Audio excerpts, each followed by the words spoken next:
Pengertian dari stunting, stunting itu adalah kondisi seorang anak yang lebih pendek dibanding anak tumbuh normal yang seumur.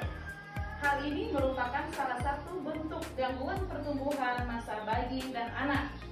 Juga merupakan pertanda telah terjadi gangguan kekurangan gizi kronis pada lama dan pengaruh buruk terhadap pertumbuhan dan perkembangan anak. Apabila pada masa 1000 HPK terjadi kekurangan gizi kronis dan infeksi berulang, maka akan terjadi gangguan pada perkembangan otak, gangguan pertumbuhan dan perkembangan kepada anak, atau penurunan kemampuan tubuh melakukan fungsinya. Anak stunting setelah 1000 HPK. Kalau anak stunting sudah lebih 2 tahun, apakah masih bisa ditangani? Nah, di situ kalau stuntingnya sudah umur 2 tahun ke atas, masih bisa tidak ditangani orang terkena stunting. Nah, deteksi dan stimulasi tumbuh kembang anak. Deteksi dini dapat dilakukan di posyandu menggunakan formulir stimulasi. Deteksi dan intervensi dini tumbuh kembang SDI-DTK yang ada di Indonesia. Dari pemantauan SDI-DTK pada dapat diketahui penyimpangan tumbuh kembang anak.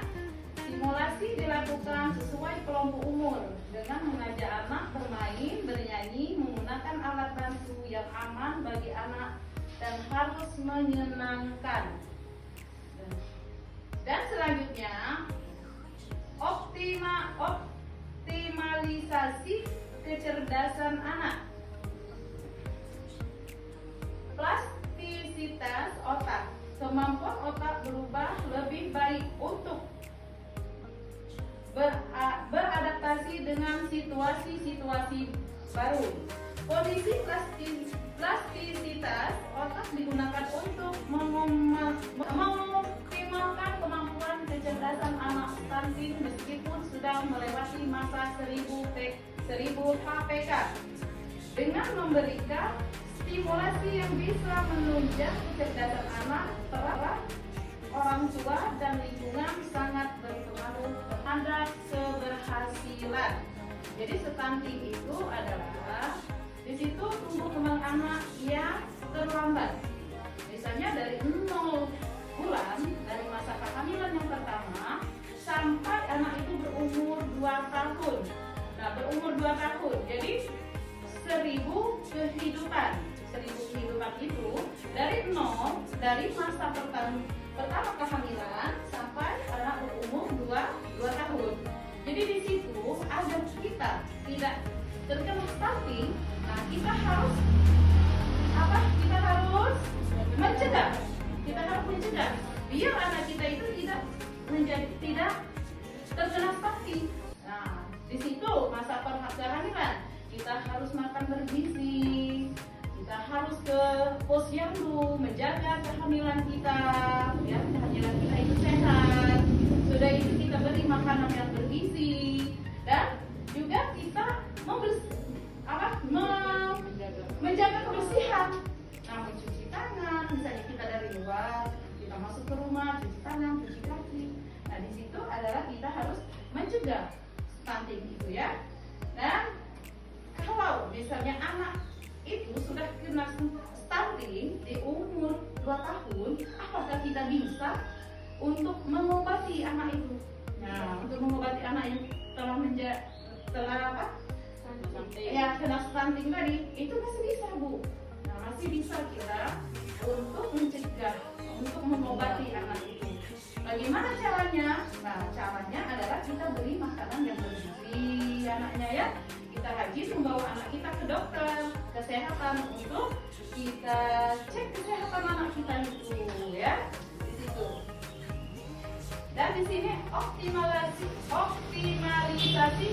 kecerdasan anak. Ya, jadi kecerdasan anak pada anak yang stunting itu berpengaruh sangat besar. Jadi cara pemikiran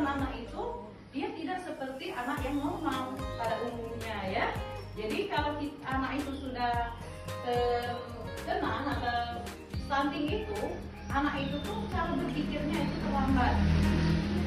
Makanya kita kalau sudah berkeluarga, biasanya kita berkeluarga semasa kita hamil dari pertama, kita harus mencegah itu stunting ya. Misalnya stunting itu tuh kalau dia sudah lahir, ciri-cirinya kepalanya besar, badannya kurus, sudah itu tinggi badannya juga tidak sama dengan teman-teman yang seumur dia, sudah itu wajahnya itu kelihatan selalu muda ya, wajahnya muda ya kalau anak itu sudah terkena stunting itu. Sudah. Oh, sudah ya. Jadi kita harus mencegah stunting itu dengan menjaga kebersihan, makanan yang bergizi, sering kita itu datang ke posyandu, apalagi kalau kita lagi masa hamil kan, setiap bulan kita harus mengecek kesehatan kandungan kita. Itu saja ya penyampaian dari Ibu Yuli, maaf